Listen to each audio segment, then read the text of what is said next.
আমরা যাকে ভীষণভাবে হারানোর ভয় পাই, মনে করি তাকে ছাড়া আমি ভীষণ অচল।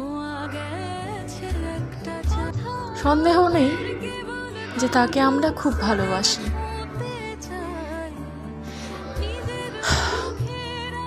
আমাদের জীবনে এমন কোনো বিশেষ মানুষ আছে, এমন কোনো বিশেষ সময় আসে যে আমরা মনের দিক থেকে সেই মানুষটার প্রতি নির্ভরশীল হয়ে পড়ি। আমরা একে অপরের সঙ্গে সারাটা জীবন কাটিয়ে দেওয়ার সিদ্ধান্ত নিয়ে ফেলি।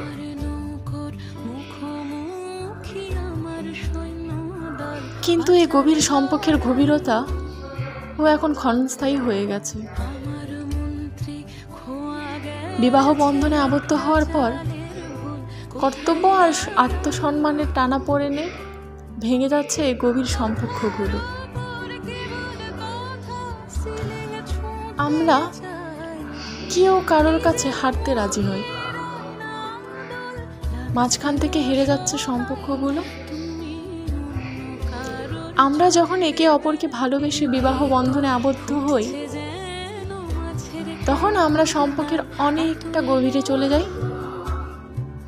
একে অপরের প্রতি প্রতিশ্রুতিবদ্ধ হয়ে পড়ি।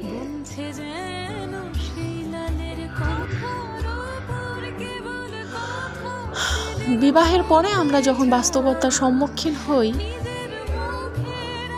আমরা ভুলে যাই প্রতিশ্রুতির কথা।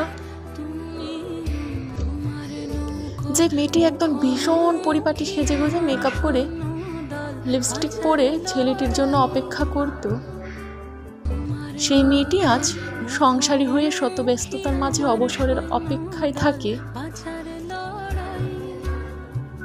বেশ অনেকগুলো দিন নিজেকে আয়নায় ভালো করে দেখা হয় না।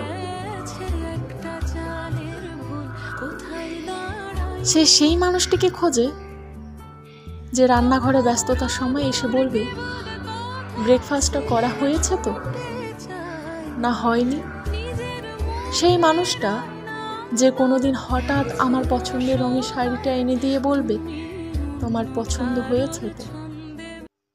শত ব্যস্ততার মাঝে মনে রাখবে আমার জন্মদিন, আমাদের সেই প্রথম দেখার দিন। কিন্তু বাস্তবে তা হয় না। আমরা যার থেকে এই সব কিছু আশা করি, আমাদের বিপরীতে থাকা সেই মানুষটি দায়িত্ব এবং কর্তব্যের চাপে নিজেকে ব্যস্ত করে ফেলে। আমরা প্রত্যেকে যে ধারণা করে রাখি বিয়ের আগের থেকেই, পরে সেই ধারণার সঙ্গে সেই প্রত্যাশার সঙ্গে বাস্তবের স্বামী বা স্ত্রীর মিল খুঁজে পাই না। তখন সম্পর্কের মধ্যে সংঘাত বা বিবাদ অনিবার্য হয়ে ওঠে। ফলে আমরা একে অপরের কাছে গুরুত্বহীন হয়ে পড়ি। একদিন ভালোবেসে যে হাতে আমরা নিজেকে তুলে দেই, যে হাত আমাদের কাছে কখনো সান্ত্বনার, কখনো আদর ভালোবাসা, আবার কখনো ছিল প্রেমের, বাস্তবতার সম্মুখীন হয়ে আমরা বাধ্য হয়ে অবশেষে সেই হাত ছেড়ে যাই, ভেঙে যাই একটা সুন্দর সম্পর্ক।